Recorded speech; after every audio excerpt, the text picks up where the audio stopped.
Empezar. Vamos a comenzar.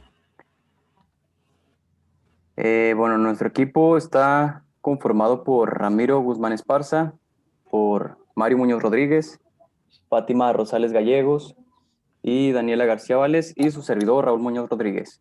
Ok. El día de hoy vamos a ver el tema de lo que es la respuesta celular frente al estrés y las agresiones tóxicas, que son la adaptación, la lesión y la muerte. Ok. Bueno, como vamos a dar una introducción, vamos a hablar primero de lo que es la patología. La patología es la ciencia que se encarga del estudio de los cambios, ya sean de carácter estructural, bioquímicos o funcional, que pues son los que tienen lugar dentro de la célula. También pueden ser en los tejidos o en órganos que sean los que están siendo, pues lo hace auxiliándose del uso de técnicas que pueden ser moleculares, microbiológicas, inmunológicas y morfológicas. Esto para lograr dar una explicación de cómo es que los signos y los síntomas son manifestados por el paciente o por el enfermo. La patología se divide a su vez en la patología general y la patología sistémica. La patología general es aquella que se ocupa de las reacciones habituales de las células y también de los tejidos, esto ante los estímulos lesivos. Estas reacciones pueden ser o no específicas. Por otra parte, la patología sistémica, esta es la que examina alteraciones y mecanismos en enfermedades que pueden ser específicas de cierto órgano. Y bueno, ahora vamos a analizar lo que son los 4 aspectos del proceso patológico. Estos son, número 1, su causa, que también vamos a conocer como la etiología. Tenemos los mecanismos bioquímicos y moleculares en su desarrollo, que también vamos a conocer como la patogenia. Número 3, tenemos los cambios morfológicos, que son las alteraciones estructurales. Y número 4, tenemos las manifestaciones clínicas, que son las consecuencias producidas por, en primer lugar, tenemos lo que es la causa, pero se clasifican también en dos. Se puede aunar a factores que sean genéticos. Aquí, por ejemplo, podemos encontrar mutaciones hereditarias o variantes que se produzcan dentro de la cadena de ADN o también polimorfismos. También tenemos otros que son los factores adquiridos. Estos, por ejemplo, son infecciones o también factores que pueden ser de carácter químico y físico. Bueno, sin embargo, esta idea de clasificar la causa, pues no es aplicable, tiene un origen multifactorial. Ahora vamos a ver lo que es la patogenia. Esta pues se refiere a la célula y son de carácter bioquímico y molecular.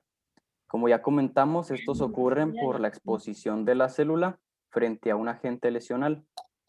Cabe mencionar que la patogenia es de las áreas más importantes que estudia,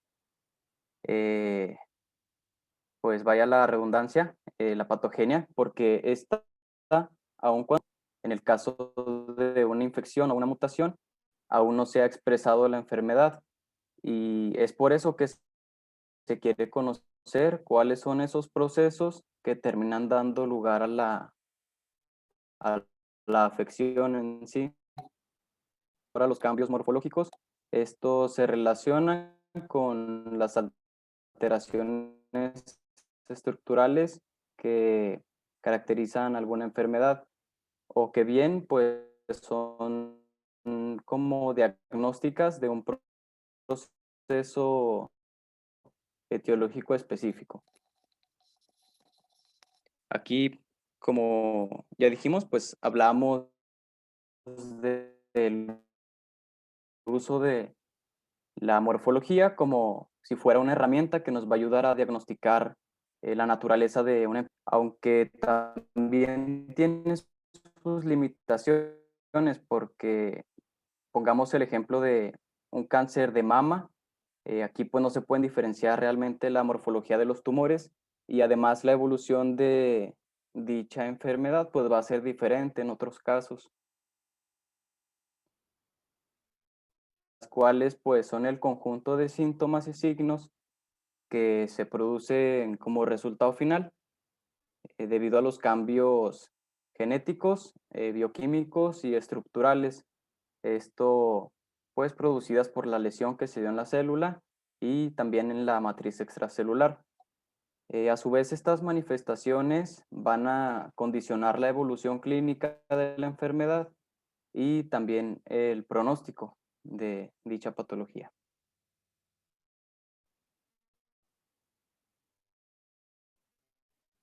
Vamos a ver ahora lo que son ahora sí, pues la respuesta celular. Pues esta se encuentra limitada en cuanto a su función, en su estructura, esto según sea pues su metabolismo, sus diferentes condiciones que estén dadas por células vecinas, asimismo como la disposición de nutrientes con la que cuente la célula. Gracias a estos factores, pues es como se logra mantener la homeostasis. Eh, pero cuando este estado de equilibrio se llegue a alterar, la célula va a tener la capacidad limitada de adaptarse, ya sea que ocurra una hipertrofia, hiperplasia, atrofia o metaplasia. Eh, es importante también mencionar aquí que bueno, que la respuesta adaptativa tiene límites, y si estos llegan a ser sobrepasados, las células pues van a lesionarse. Aquí tenemos, por ejemplo, el cuadro donde podemos ver ciertos estímulos lesivos y cuál va a ser la respuesta de la célula. Podemos ver, por ejemplo, si ocurre una reducción de nutrientes y estimulación hacia la célula, pues la célula se va a atrofiar. Eh, También si existen ciertas alteraciones metabólicas o genéticas, pues la célula va a empezar a acumular sustancias y también puede llegar a un proceso que se conoce como calcificación. Eh, También cuando una célula ya tiene un prolongado tiempo de vida, pues la célula ya está en envejecimiento. Como ya dijimos, pues esta respuesta adaptativa también es reversible hasta cierto punto, pero en el caso de que el estímulo llegue a ser muy fuerte, se va a producir una lesión irreversible y en última instancia, pues va a conducir a que la célula llegue a la muerte celular. Aquí en el esquema podemos ver, pues primero tenemos nuestra célula normal, la cual se encuentra en homeostasis.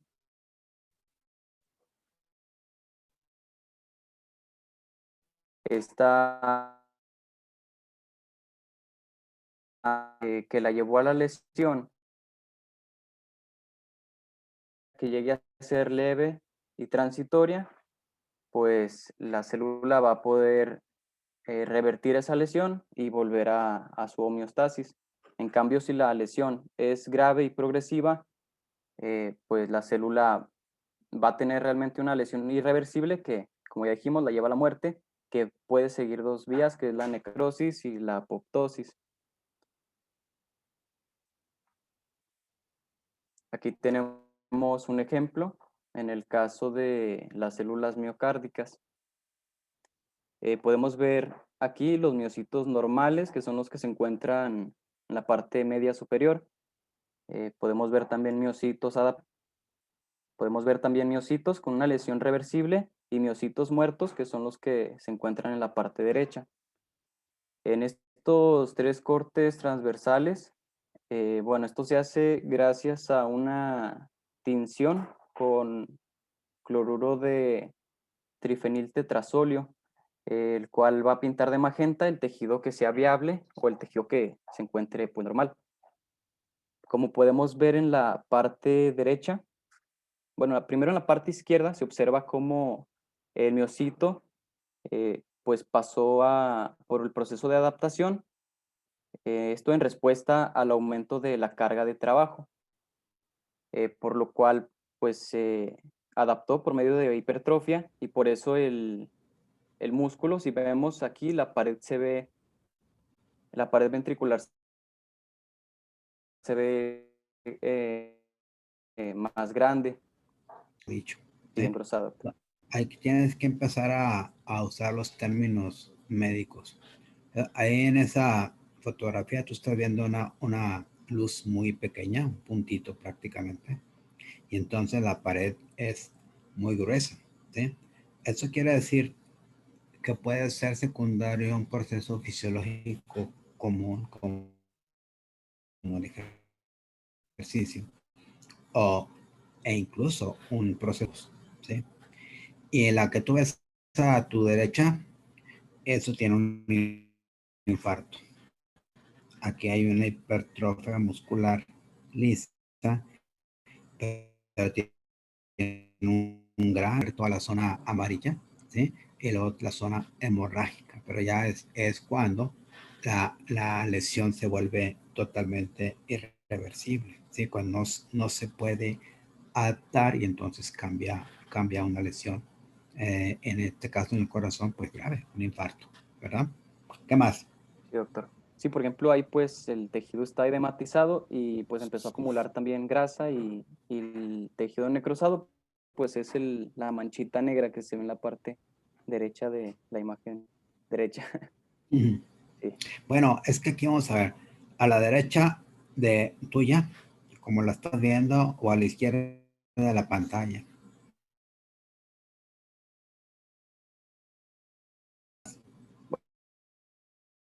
Bueno,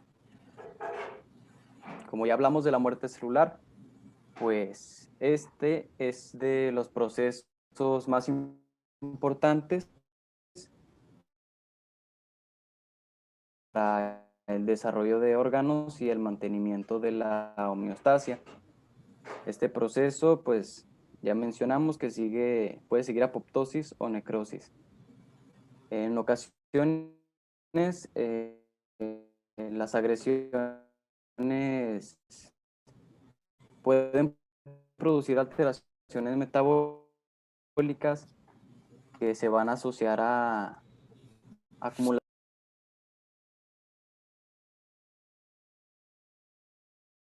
de entorno.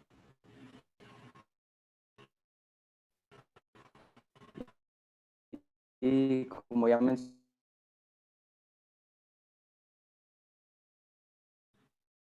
tamaño del órgano afectado. Y puede ser en el caso de la hipertrofia fisiológica, pues se da por un aumento ya sea en la demanda funcional o el aumento de la estimulación por medio de hormonas o factores del crecimiento. Aquí tenemos un ejemplo de la hipertrofia fisiológica del útero durante el embarazo. En la imagen A podemos ver dos úteros. El de la derecha es un útero normal y el de la izquierda es un útero extirpado por hemorragia posparto, o también llamado útero grávido. En la imagen B y C, estas están tomadas con el mismo aumento. Las células, sí, las de la imagen B son células musculares del útero normal y las de la imagen C son células gruesas del útero grávido. Son En células que han crecido, pero no se han multiplicado. uh-huh. Esa es la cuestión. Y acá en la imagen B es como si se hubiera multiplicado, pero no, lo que pasa es que es su configuración normal. Esto se llama miometrio, ¿sí? Uh-huh. El miometrio es el que tiene células musculares lisas. Entonces, cuando el útero empieza a distenderse por la ocupación del feto, en la fibra muscular lisa se agranda, se elonga y entonces esa es la apariencia que tú estás viendo en la fotografía C. ¿Sí? Una de las características que tienes que distinguir entre una fibra muscular lisa de una esquelética es el núcleo. El núcleo en la músculo liso es central y el esquelético es periférico. ¿Ok? Sí, doctor. Bueno, sigue. Bueno, también tenemos los mecanismos de hipertrofia. Esto pues se debe a una mayor producción en las proteínas celulares, pero también se suele asociar con un cambio de las proteínas contráctiles. Ahora vamos a ver lo que es la hiperplasia. Este pues es el aumento en el tamaño. Bueno, la hiperplasia es en el número de células en un órgano o tejido, esto en respuesta también pues a un estímulo que va a tener lugar cuando el tejido, bueno, siempre y cuando el tejido tenga células con la capacidad de división. Esta adaptación, aunque sea diferente a la hipertrofia, suele ocurrir al mismo tiempo y los desencadena a veces el mismo estímulo. Tenemos primero lo que es la hiperplasia fisiológica. Esta puede ser debida a la acción de hormonas o factores del crecimiento. eh, Cuando hay un aumento cuando hay necesidad de un aumento compensatorio tras una lesión o una resección. Tenemos la hiperplasia patológica. Esta puede ser causada por acciones excesivas o inapropiadas eh, por parte de hormonas o también pues factores del crecimiento que van a actuar sobre células diana. ¿Cuál es el mecanismo de esta hiperplasia? Pues aquí este es el resultado de una proliferación de células maduras y, y al aumento del desarrollo de nuevas células a partir de células madre tisulares.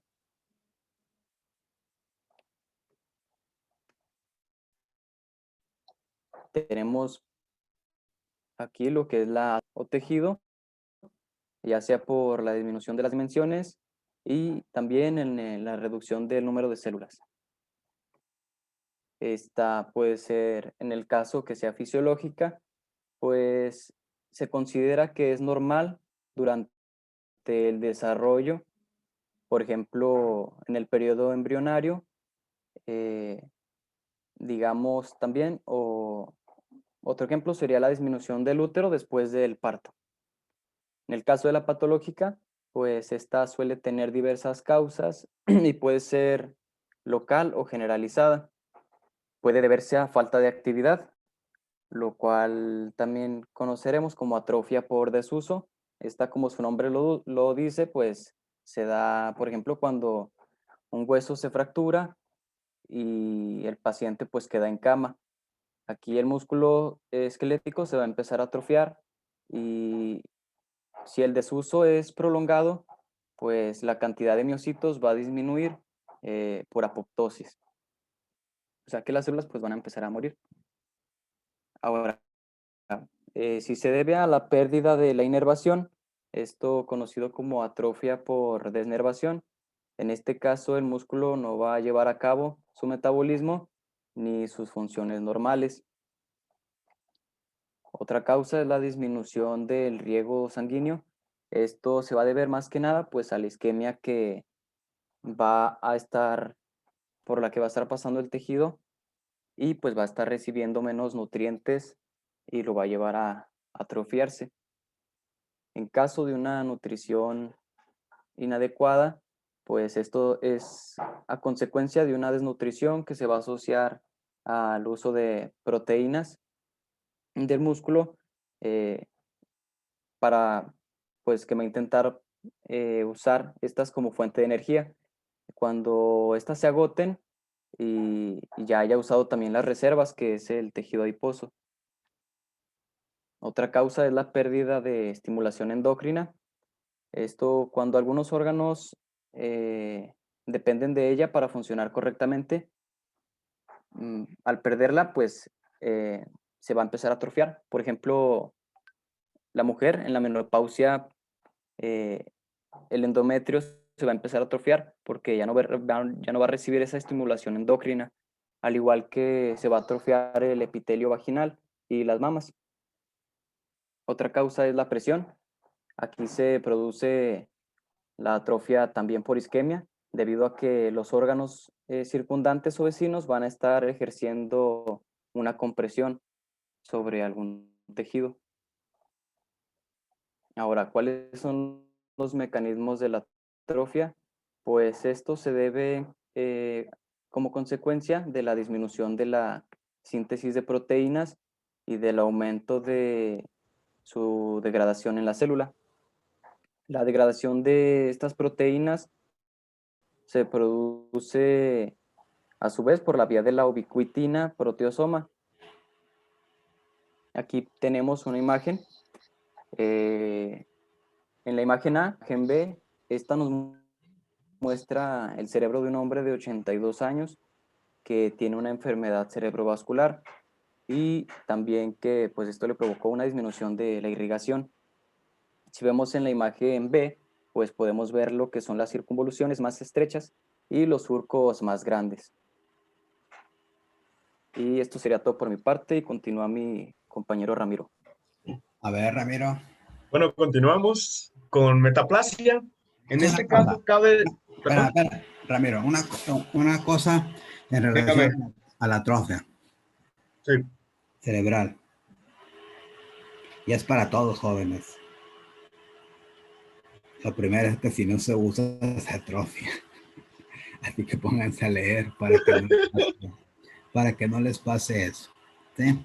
Acuérdense que ahora los síndromes de demencia senil, los síndromes de Alzheimer, se están viendo más en pacientes jóvenes. ¿Sí? Entonces hay que mantener al cerebro ocupado, una buena alimentación, sobre todo, y estar comiendo verduras. Aquí las deficiencias de ciertas vitaminas te pueden causar eso. Por ejemplo, las vitaminas del complejo B se ha visto que hay una relación con la demencia senil y su bajo consumo. Eso ya está comprobado. Así que, aunque ustedes estén jóvenes, cuando lleguen a cierta edad, deben de empezar a tomar. Es más, desde ya deben de tomar alimentos ricos en esas vitaminas y actualmente deben tomar alimentos ricos en vitamina D, porque la vitamina D ahorita está de moda porque parece ser que protege un poco mejor o un poquito más que otro tipo de vitaminas para el coronavirus. ¿Ok? Ahora sí, Ramiro, échale tu ronco pecho. Perfecto. Continuamos con metaplasia, la cual, como pues lo podemos observar, se refiere a un cambio. Pues es reversible de primeras. Se refiere a un cambio en lo que es un tipo celular ya diferenciado que va a ser reemplazado por otro tipo celular. Dentro de los más frecuentes y como podemos observar ya sea en el esquema o en la imagen, pues tenemos una sustitución del epitelio cilíndrico por uno escamoso en cuanto a vía respiratoria, esto dado a consecuencia de una inflamación crónica.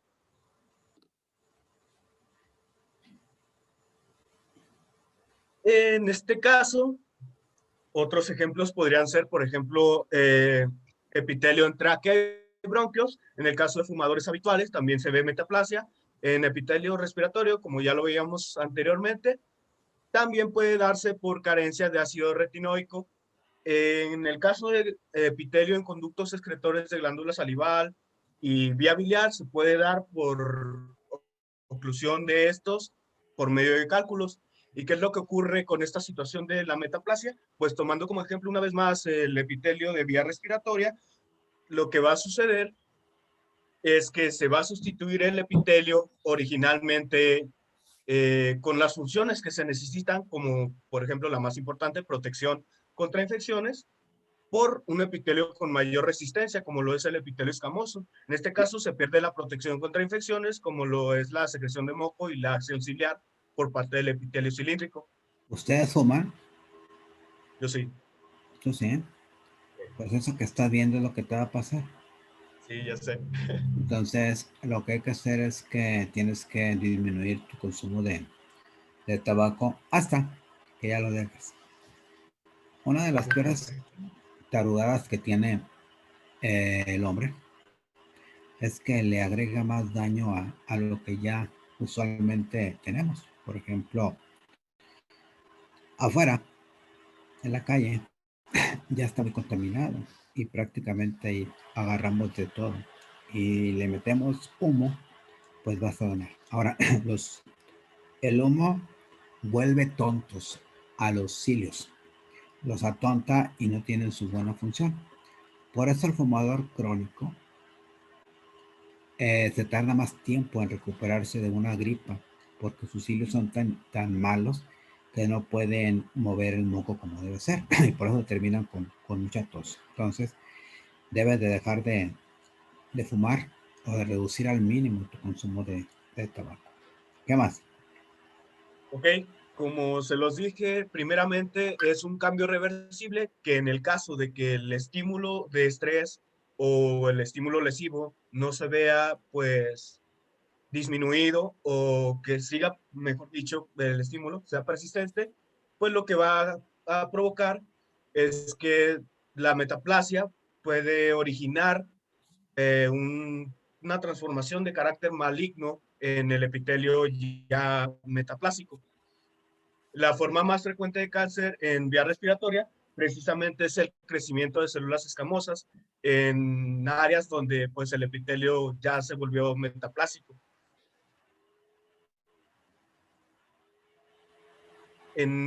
Por otro lado, pues tenemos la metaplasia con sustitución de epitelio escamoso por epitelio cilíndrico. Esta situación se ve como ejemplo en el esófago de Barrett, donde precisamente el epitelio escamoso se ve sustituido por un epitelio cilíndrico que va a ser similar al del intestino. Esto a causa del reflujo del ácido gástrico. Esta situación generalmente pues desenlaza o termina con desarrollo de cáncer glandular como lo son los adenocarcinomas. Y de hecho lo podemos ver en la imagen. Ramiro, Dígame. solo el 2% de las personas que tienen mucosa de Barrett se diferencian en adenocarcinomas, no todos, ¿sí?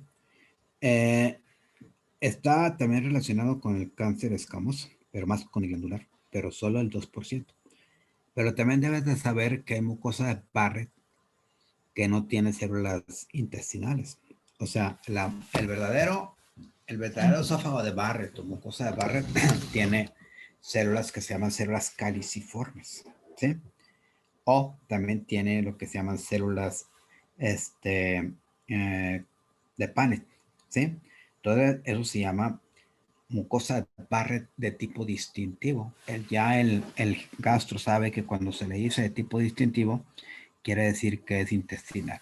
Pero también tenemos un tipo de mucosa de Barrett que no es distintiva y que puede ser simplemente mucosa antral, ¿sí? Mucosa antral o mucosa, o puede ser mucosa del fondo gástrico. ¿Qué más? ¿Sí? Por otra parte, también tenemos la metaplasia de tejido conjuntivo, la cual va a consistir en un crecimiento o desarrollo de tejido mesenquimatoso, como lo puede ser cartílago, hueso o tejido adiposo, en tejidos que normalmente no contienen este tipo de tejidos. Un ejemplo de esto pues, sería la miositis, donde a causa de una hemorragia intramuscular se genera tejido óseo en el músculo y pues lo podemos ver en la imagen. A la izquierda podemos ver pues el tejido muscular. A la derecha ya vemos el desarrollo del tejido óseo e incluso tiene osteoclastos.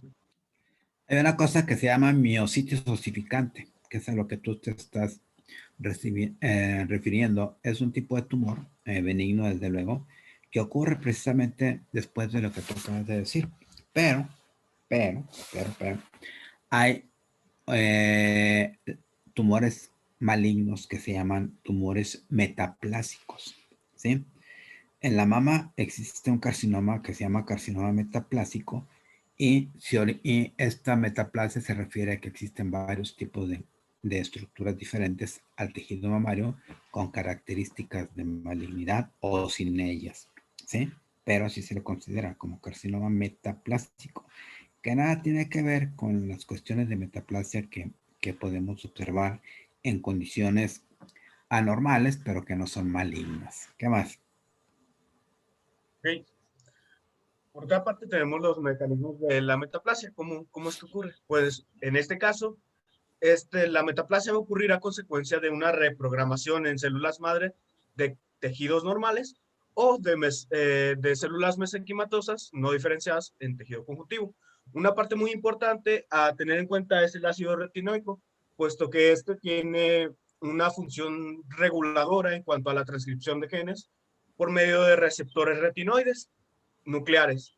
Estos van a influir en la diferenciación de células progenitoras que van a ser derivadas de células madre. En este caso, los excesos o las carencias de ácido retinoico o vitamina A también tienen un impacto muy importante en cuanto al desarrollo de metaplasia. En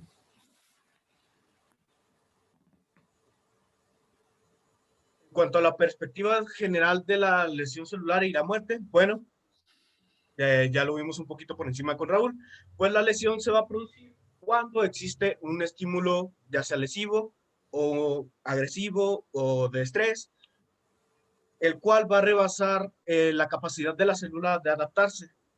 También puede ser directamente por una agresión o por anomalías intrínsecas de la propia célula.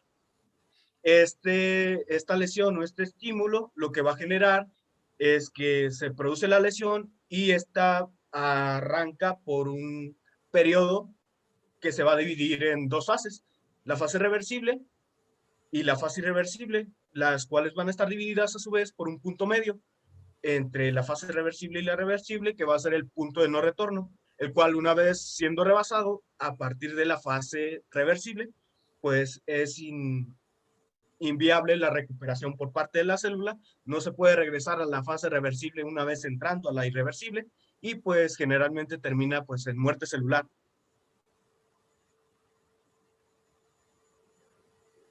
Por su parte, la lesión reversible se va a referir a fases iniciales o formas leves de lesión, donde va a cesar el estímulo de cualquiera que sea su índole. Dentro de las características principales de este tipo de lesión vamos a observar la disminución en cuanto a reserva energética, puesto que se ve disminuida la fosforilación oxidativa, así como también se dematiza la célula y se forman, ¿eran bullas? Sí, se llaman bullas. Son esas bolitas que pueden ver en la imagen que tiene la membrana celular. Se dematiza la célula y le salen bullas o vacuolas. No, son ¿cómo se llaman? Bullas, no, pero aquí en México le decimos bulas, porque la doble L usualmente nomás la pronunciamos cuando son llantas o algún tipo de cosas, ¿sí?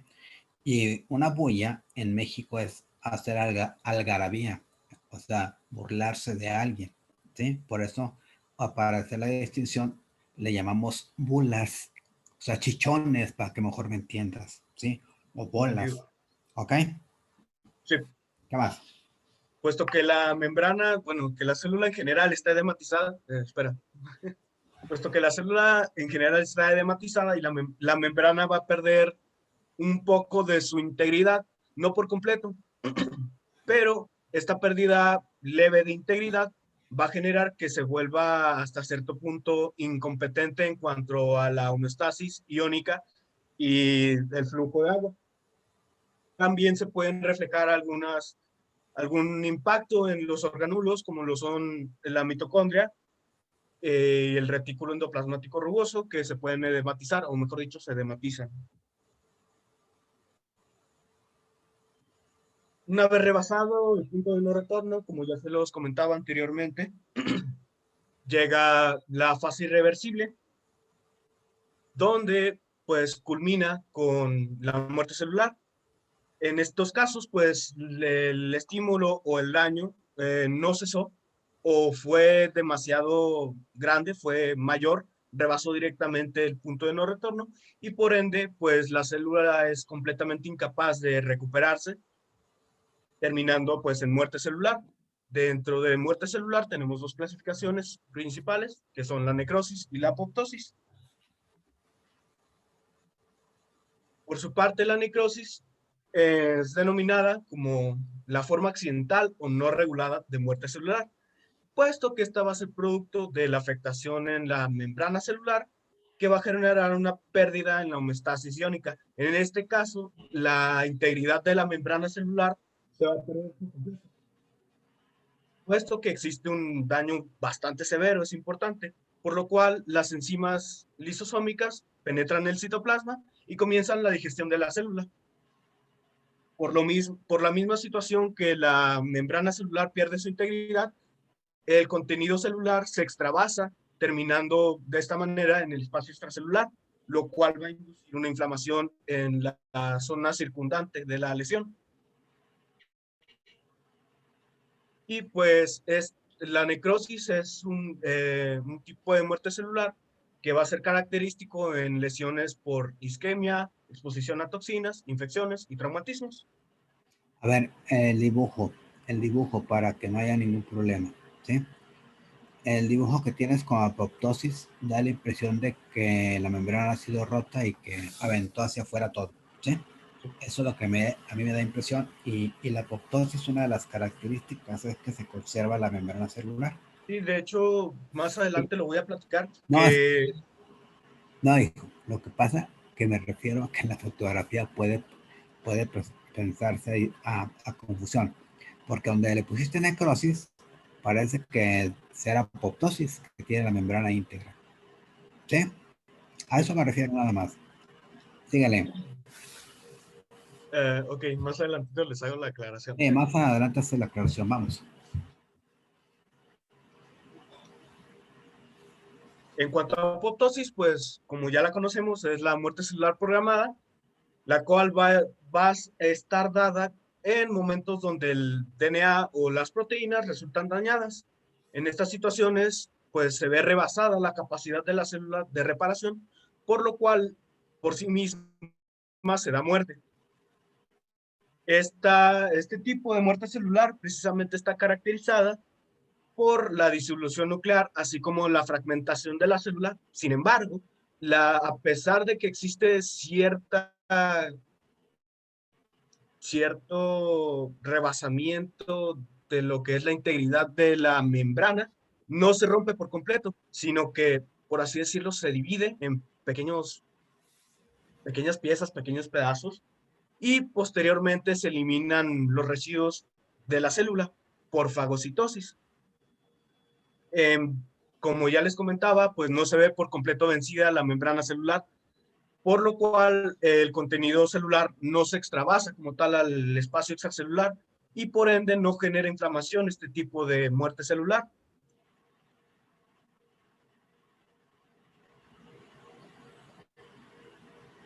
Por último, tenemos necroptosis, que fue algo que me encontré en el libro, pues lo quise agregar, nada más venían 3 renglones, pero bueno. En este caso se refiere a un tipo de necrosis que sí va a estar regulada, pero pues no venía nada más, sino que No, solo venía. es alguien que quiere llamar la atención. Luego Ok. sí pasa. Pues es que quieren pasar la historia como, creadores de un nuevo nombre. Pero la verdad es que esto, mira, necro, ¿qué quiere decir? Necrosis, muerto. ¿Sí? Muerto. Hiptosis, ¿de dónde viene? Del griego caer. ¿Sí? Entonces, es un muerto caído, una célula muerta caída o qué.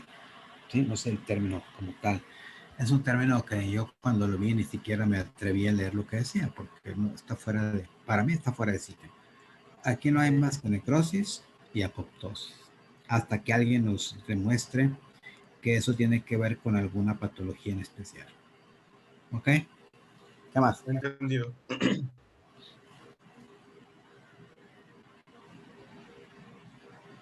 Ahora vamos a ver las causas de lesión celular. En primera instancia, la restricción de oxígeno o hipoxia la cual genera lesión por una restricción en cuanto a la respiración aeróbica. Esta puede verse generada ya sea por isquemia, por problemas en cuanto a oxigenación, por insuficiencia cardiorrespiratoria o por una disminución en la capacidad de transporte de oxígeno. En estos casos, pues dependiendo de la gravedad del estado hipóxico, pues la célula puede llegar a adaptarse o directamente sufrir una lesión irreversible y terminar en muerte.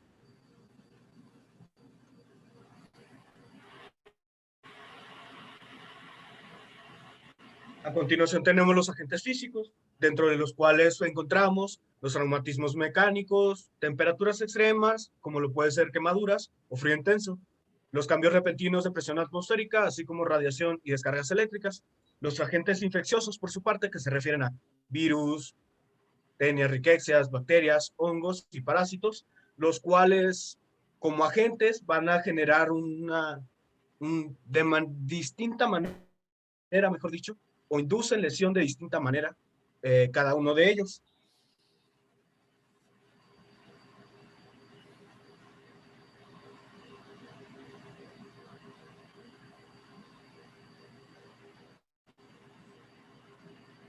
Dentro de las sustancias químicas o fármacos, pues podemos partir desde químicos simples, como lo son la glucosa y la sal, que pues en concentraciones bastante altas pueden producir ya sea lesión directa o una lesión indirecta, dañando la parte de la homeostasis en cuanto al equilibrio hidroelectrolítico. El oxígeno también en concentraciones altas se vuelve tóxico, y por su parte, pues sustancias que por sí solas son venenosas para la célula, como lo son el arsénico, el cianuro y las sales de mercurio, también provocan daño y muerte celular. Dentro de otras sustancias podemos encontrar agentes contaminantes del ambiente, así como insecticidas, herbicidas, monóxido de carbono, drogas, alcohol y pues también muchísimos fármacos.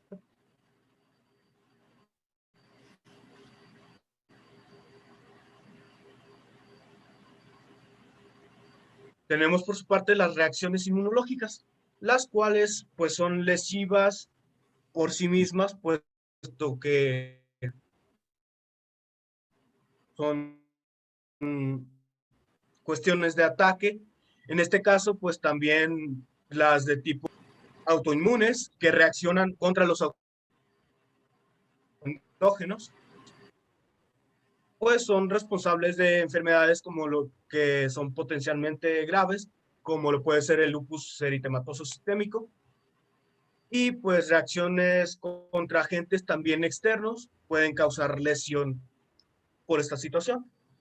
Tenemos también las alteraciones genéticas, que como ya lo comentaba Raúl, pues son defectos que inducen lesión por sí mismos, debido a ya sea carencia de proteínas necesarias para la funcionalidad de la célula como tal, o por acumulación de DNA dañado, así como puede ser proteínas mal plegadas. Todas estas situaciones pues son precursoras de muerte celular. En caso de rebasar, pues generalmente lo hacen, la capacidad de reparación de la célula.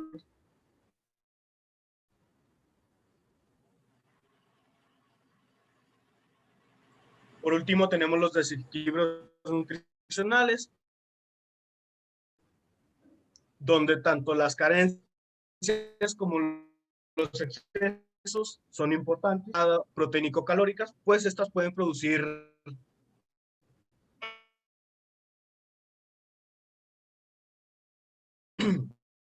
en mayor medida, o pues sí, en mayor medida, lo que es la lesión y la muerte celular.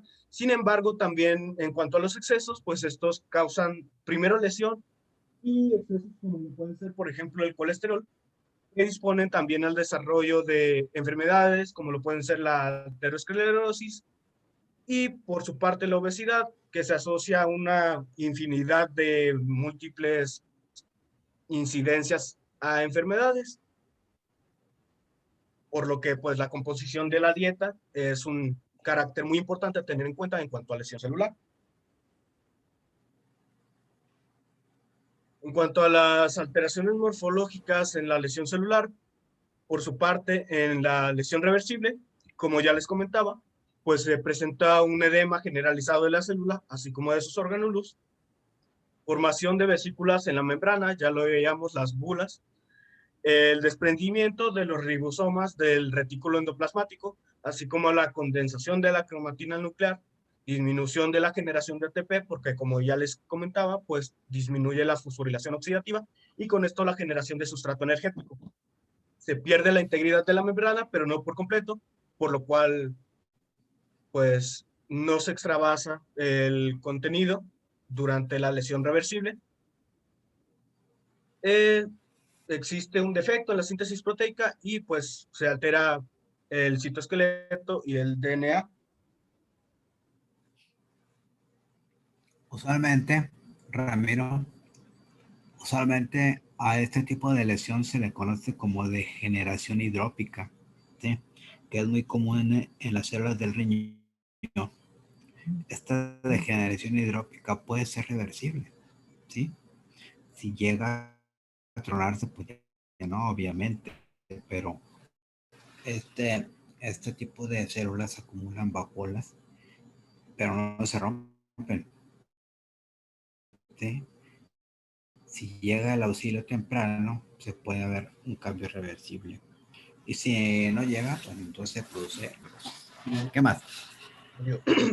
No rebasado el punto de no retorno, una lesión persistente o un estímulo persistente o excesivo, pues genera lo que ya platicamos anteriormente, que posteriormente culmina en la muerte. En este caso, pues el daño mitocondrial, así como el compromiso de las membranas lisosómicas, así también se compromete pues la membrana plasmática, generan pues necrosis. Esto es lo que sucede. Y como ya lo comentaba anteriormente, pues la necrosis se ve principalmente en lesiones como los producidas por isquemia, exposición a toxinas, así como infecciones y traumatismos.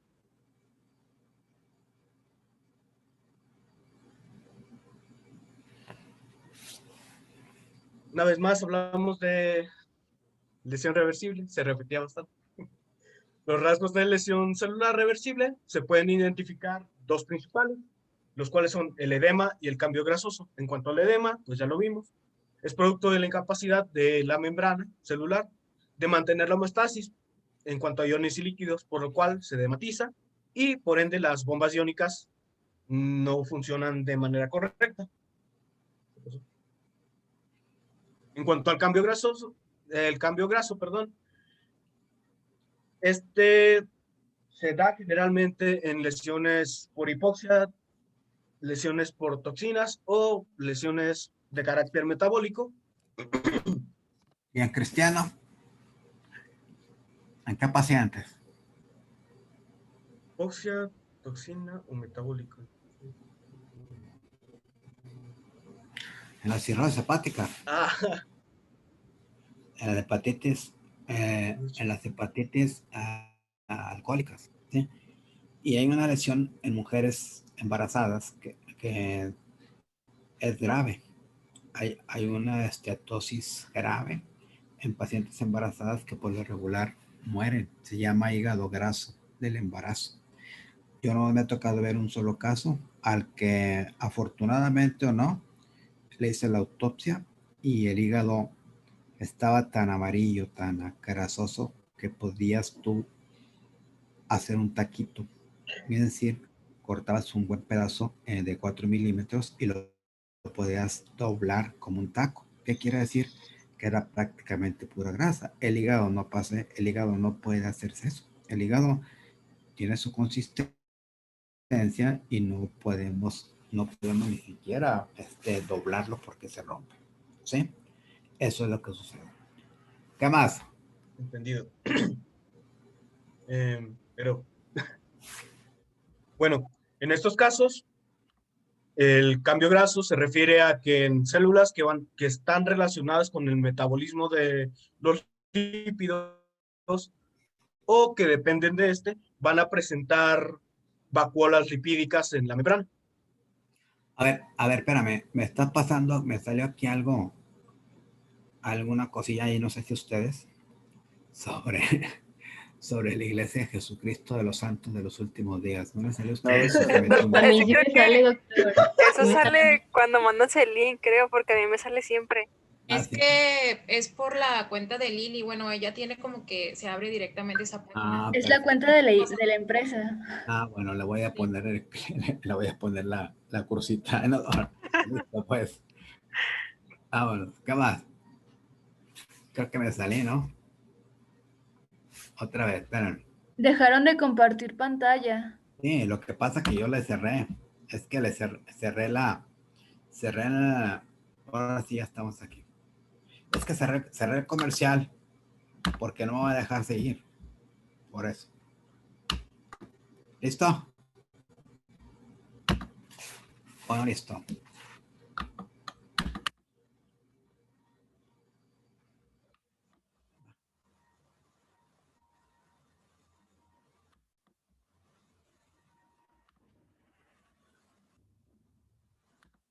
¿Listo? ¿Ya estamos?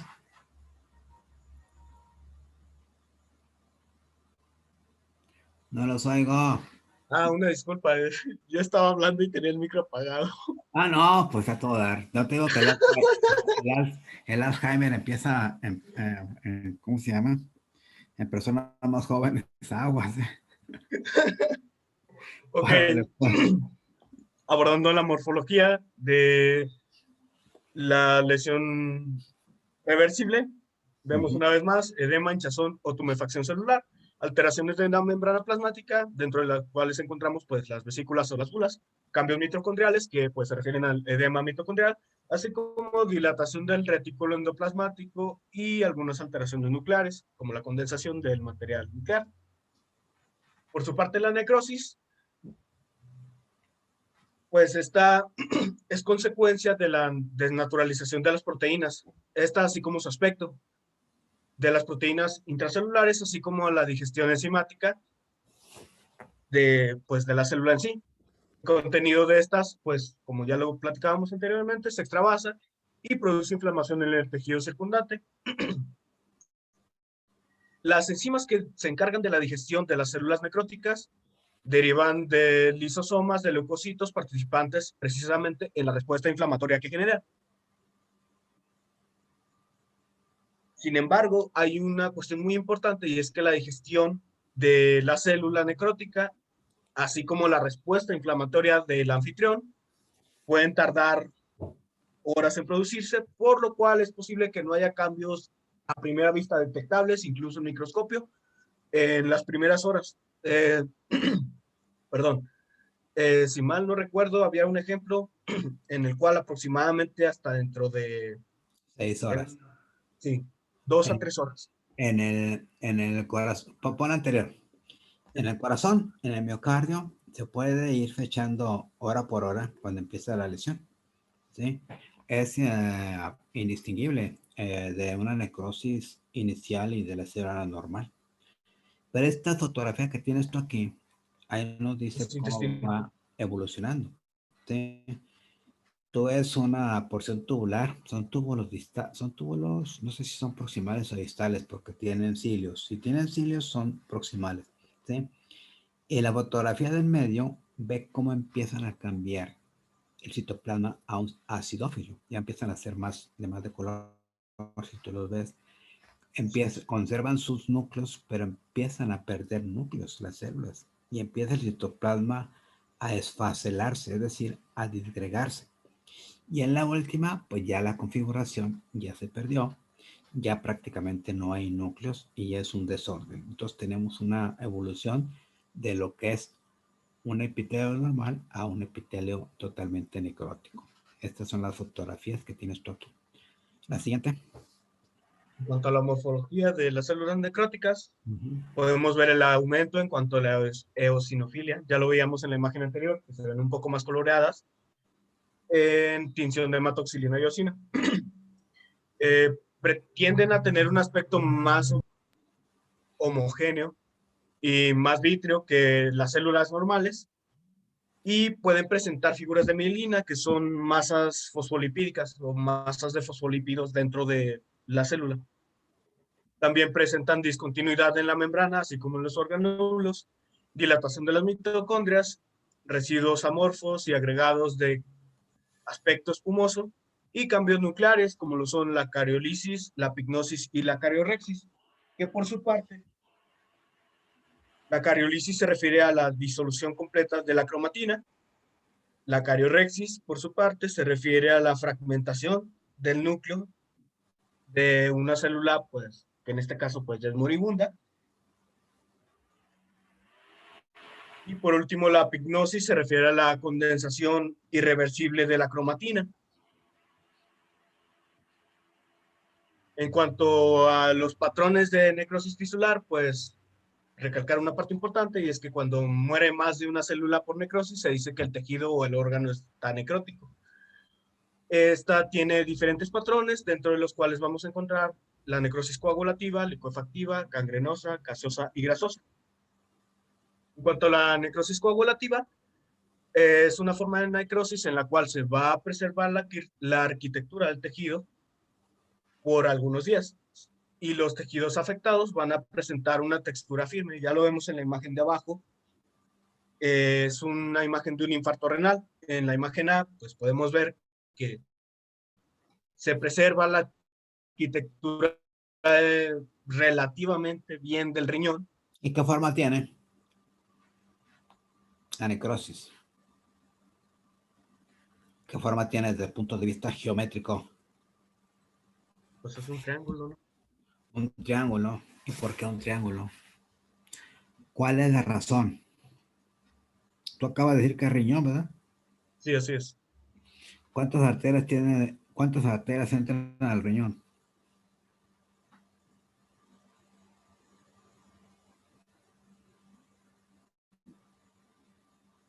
I don't hear.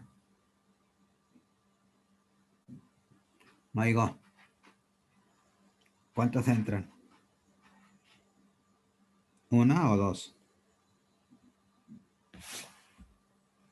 Yo sí tengo el microscopio abierto.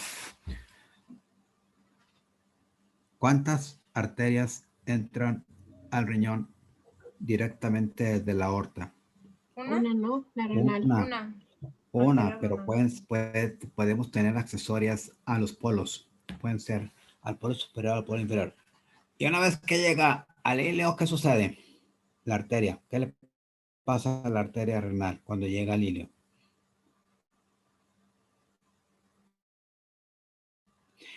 Esta irrigación es sumamente importante para la preservación de ciertas cantidades del parénquima renal cuando se presentan lesiones tumorales o lesiones necróticas, como en el caso de la pielonefritis enfisematosa. La pielonefritis enfisematosa es una entidad que sucede en personas diabéticas descompensadas, no en cualquier persona diabética. Personas descompensadas por siempre, las personas que le vale gorro si se cuidan o no se cuidan la diabetes, personas que comen y parece ser que les gusta estar comiendo sin cuidarse. Entonces, puede haber infecciones por E. coli, puede haber infecciones por bacterias y producir una verdadera lesión necrótica en el pulmón por la presencia de producción de aire por estas bacterias, ¿sí?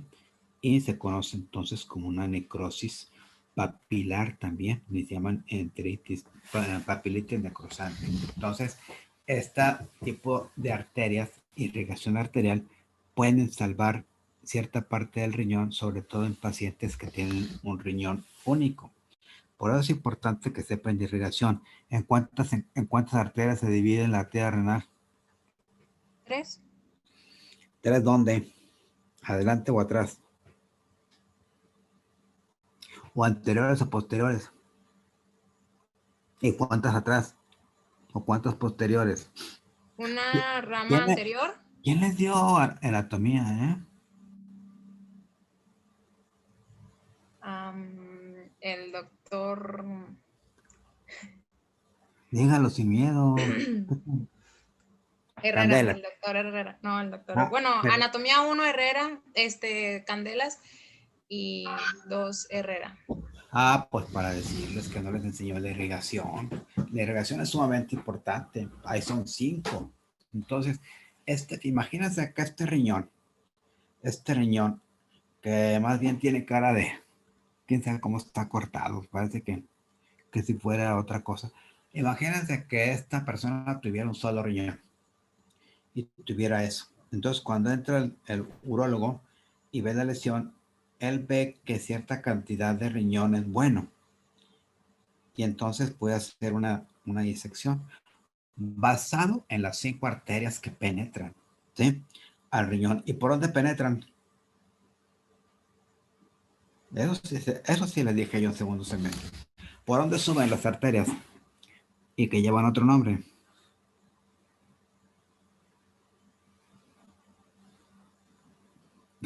¿Qué pasó? Ya se les olvidó. ¿Cuántos lóbulos tiene el riñón?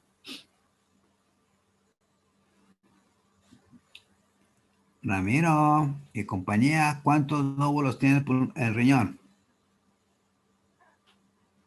6 o 8. 8. 8. Entonces, si tiene 8 lóbulos, ¿sí? ¿Por qué tiene 5 arterias? A ver, piénsenle. A mí se me acaba de ocurrir ahorita, ¿eh? No se me había ocurrido. A ver, ¿por qué? Si ustedes meten 5 arterias, pueden irrigar a 8 lóbulos. ¿Sí o no?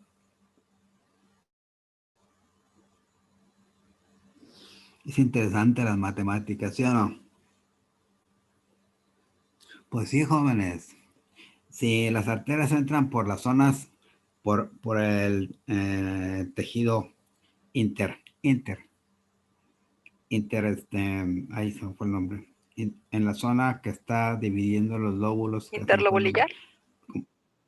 Interlobular, ay, es que el nombre. En las columnas renales. Si entra por una columna renal o de Malpighi, o así, conducto, si se llama, no me acuerdo, pues, en la columna renal, por ahí entra. Esa arteria está irrigando, pues, prácticamente a 2 lóbulos, ¿no? Bueno, sí, ¿verdad? Sí. Porque cuando llega a la base de las pirámides, ¿qué sucede? ¿Se dividen cuántas? En 2. En 2. ¿Y esas 2 cómo se llaman? Soy muy preguntón, ¿verdad? ¿Cómo se llama eso? ¿Arterias qué? Arterias Interlobulillares. arcuatas o arciformes. ¿Sí? La arteria renal entra ahí, se divide en 5 arterias que penetran por las columnas renales.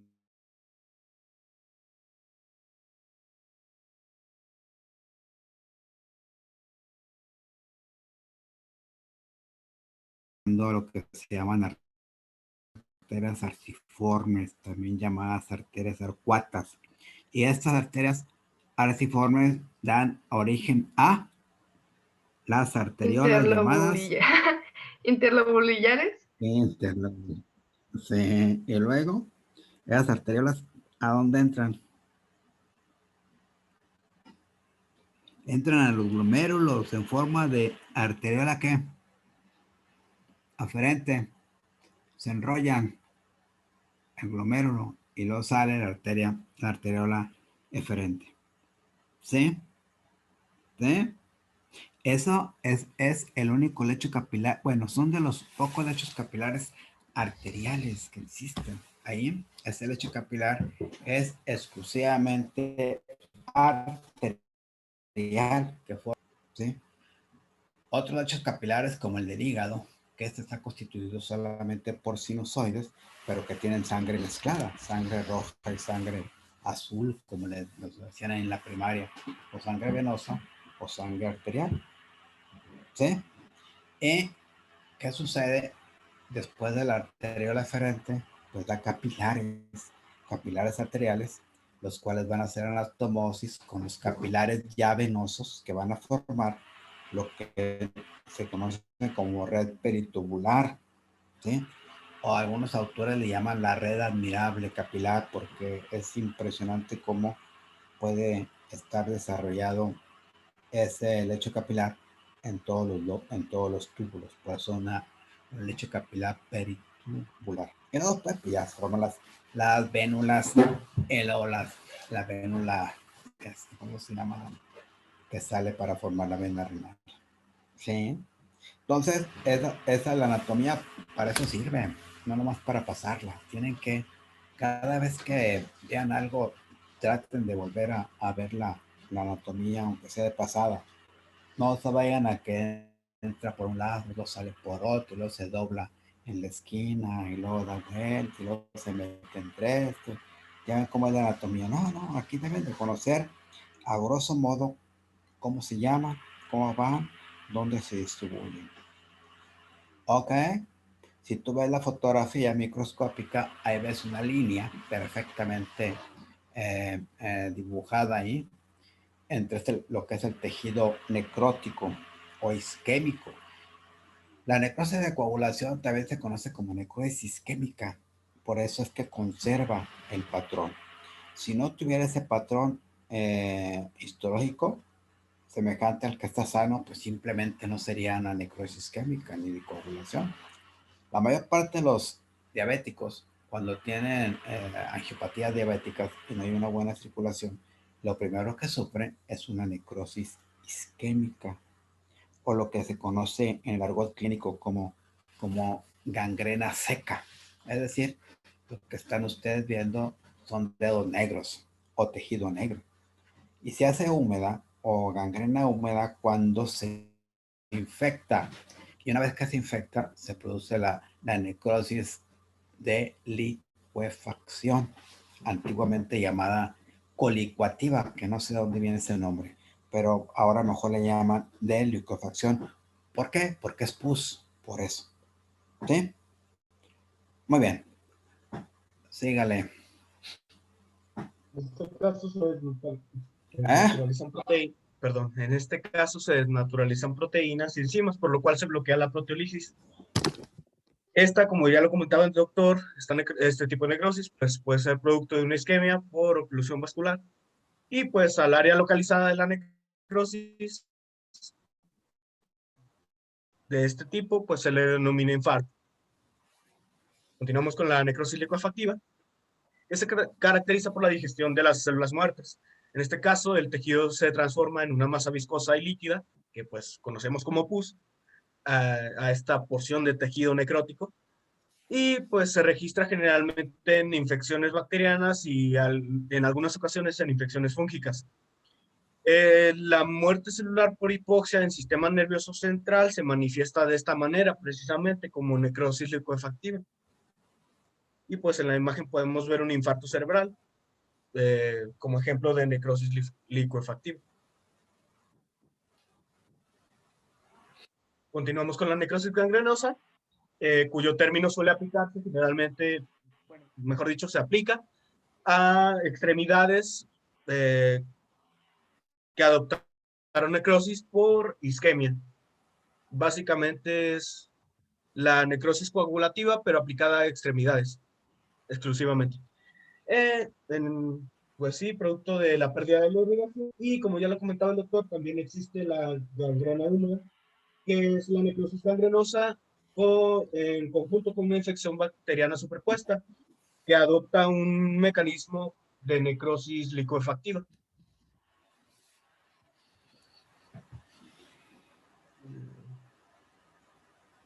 Continuamos con la necrosis gaseosa. Se registra en lesiones por infección tuberculosa. En este caso... Siempre que ustedes escuchen gaseosa, es por micobacterias. Ninguna otra bacteria produce necrosis gaseosa más que las micobacterias en general. Cualquier enfermedad que produzca una micobacteria siempre va a haber, ¿cómo se llama? Necrosis gaseosa. Salvo muchas excepciones, pero por ejemplo la lepra tuberculoide, ahí no se produce necrosis gaseosa, ¿sí? Y es un tipo de micobacteria leprae, ¿sí? Pero bueno, estamos hablando de que en ninguna otra bacteria que no sea las micobacterias producen este tipo de lesión. ¿Qué más? En este caso, la zona necrótica adopta un aspecto blanquecino y disgregable que tiene apariencia de granuloma, puesto que representa una A acumulación ver, a ver. La secreción de aspecto blanquecino y claro que dice ahí, tiene apariencia, no. ¿De qué tiene apariencia? Ahorita te voy a decir por qué. ¿A qué se parece? ¿Por qué se le llama gaseosa? Pues al queso, por eso es gaseosa. Pero, ¿qué tipo de queso? ¿A cualquiera? ¿Voy a alguno queso especial? fresco, ¿no? ¿Cómo se llama este queso? Sí, es un tipo de queso. El queso ese que le ponen a la ¿Panela? fruta. No, ¿cuál panela? No. Se le Queso pone a la cottage, ¿no? fruta, no es que no me acuerdo. ¿Queso qué? Ese mero, muy bien. Ese que tú te parece mucho a eso, ¿sí? La apariencia de granuloma no puedes decirlo porque el granuloma nomás se hace bajo el microscopio. ¿Ok? Entendido. Sí. ¿De acuerdo? Órale, pues. ¿Qué No es más? más que es una acumulación de células fragmentadas o izadas que posee también residuos granulares amorfos englobados por un borde bien definido, inflamatorio. Oye, un momentito. ¿Cuántas te faltan a ti por terminar? Dos. ¿Cuántas? Dos. ¿Cuántas? Bueno, mira, terminamos porque tengo junta sindical para el contrato colectivo de trabajo, Sí, doctor. ¿sí? Entonces terminamos contigo y mañana le continuamos ¿a qué horas es? A las 8, ¿verdad? Mañana ustedes a las 8 en la mañana. ¿Va a ser el mismo link? Sí, ¿verdad? Sí, doctor. Órale, pues, terminamos aquí contigo. ¿Qué más? Ok. Tenemos la necrosis grasosa, que está dada por áreas focales de destrucción grasa por liberación de lipasas activas del páncreas que van a causar, que se van a desplazar por páncreas y por... se me fue el nombre de la estructura. ¿Pancreatitis o qué? No. ¿Necrosis grasa o necrosis lipoídica? ¿Cuál nombre te fue? Ah, Ya sé lo que quiere decir. Saponificación de las grasas. sí, es lo que ¿No? ocurre básicamente. Se saponifican las grasas. Sí, eso fue. Lo que va a causar esta liberación de lipasas es una descomposición de los triglicéridos que van a liberar ácidos grasos y posteriormente estos ácidos grasos van a formar complejos con calcio, generando precisamente jabones grasos. Muy bien. Y pues este se registra como focos de células en sombra, que son células grasas necróticas y depósitos de calcio basófilos rodeados de reacción inflamatoria. Pues fíjate, esa fotografía que estás poniendo ahí se ve bonita para lo que es en realidad la necrosis grasa en las pancreatitis. Prácticamente no se ve nada. Cuando quieras tú tomar la grasa se te va entre los dedos, ¿sí? A eso se le llama tejido deleznable, o sea, es tan frágil que ni se puede tomar. Y a veces se tiene que aspirar para poderlo sacar. Esta es la necrosis grasa del páncreas, de la pancreatitis aguda, que usualmente es bien difícil que alguien viva. Es muy complicado que una persona de edad avanzada que tenga pancreatitis aguda salga. Es muy complicado. ¿Qué más? Por último, tenemos la necrosis fibrinoide, Ajá. que se debe a reacciones inmunitarias que afectan a los vasos sanguíneos. En este caso, lo que ocurre es que se depositan complejos antígeno-anticuerpo en las paredes arteriales, lo que produce este tipo de necrosis. ¿Sí? Esta pues tiene aspecto fibrinoide, como lo vemos en la imagen, pues un aspecto rosado claro y amorfo en tinción de hematoxilina y eosina. Se observa generalmente en vasculitis. Sí, hay un capítulo donde vamos a ver todas las necrosis, ¿sí?